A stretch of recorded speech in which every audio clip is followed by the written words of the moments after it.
જય માતાજી, જય શ્રી કૃષ્ણ। તો સ્વાગત છે તમારો આજના આપણા નવા બ્લોગની અંદર।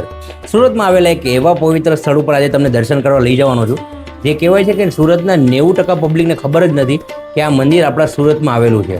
તો વિડીયોને એન્ડ સુધી જોતા રહેજો। હું વાત કરું છું સંત શ્રી નિર્વાણ સાહેબની જીવન સમાધિ વિશે આજે તમને વાત કરવાનો છું અને ત્યાંનો તમને સમગ્ર ઇતિહાસ જણાવવાનો છું અને અંદરથી તમને દર્શન પણ કરાવવાનો છું। તો વિડીયોને એન્ડ સુધી જોતા રહેજો।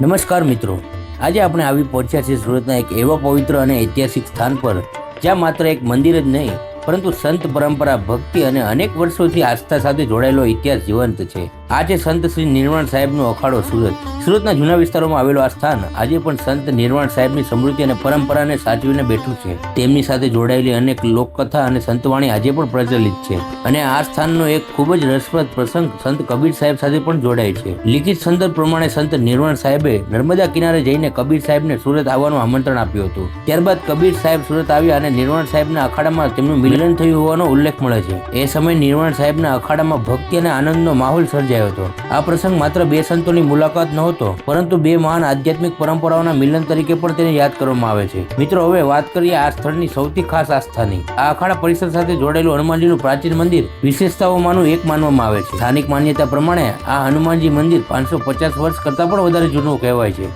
એટલે જ જ્યારે તમે અહીં આવો છો ત્યારે માત્ર આજનું મંદિર નથી દેખાતું, પરંતુ જાણે અનેક સદીઓની પરંપરા સામે ઊભા હોવાનો અનુભવ થાય છે। આ મંદિર વિશે એક બીજી રસપ્રદ માન્યતા પણ સ્થાનિક લોકોમાં સાંભળવા મળે છે। આ પ્રકારના પ્રાચીન હનુમાનજીના માત્ર 4 મંદિરો સમગ્ર ભારતમાં હોવાનું કહેવાય છે।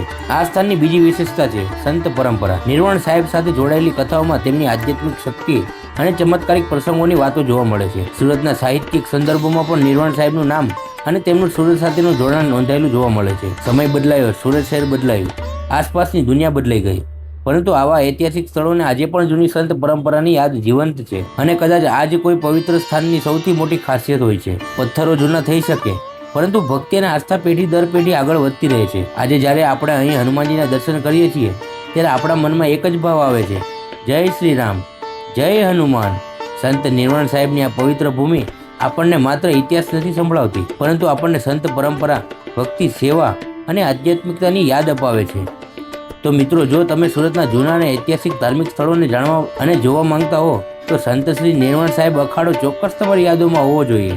અહીંનો દરેક ખૂણો પોતાની એક વાત કહે છે, દરેક પરંપરા પાછળ એક કથા છે અને હનુમાનજીના આ પ્રાચીન મંદિર સાથે જોડાયેલી લોકમાન્યતા આ સ્થળોને વધુ ખાસ બનાવે છે। તો ચાલો અંતમાં એકવાર બોલીએ, બોલો સંત શ્રી નિર્વાણ સાહેબની જય, બોલો પવન પુત્ર હનુમાન મહારાજની જય, જય શ્રી રામ।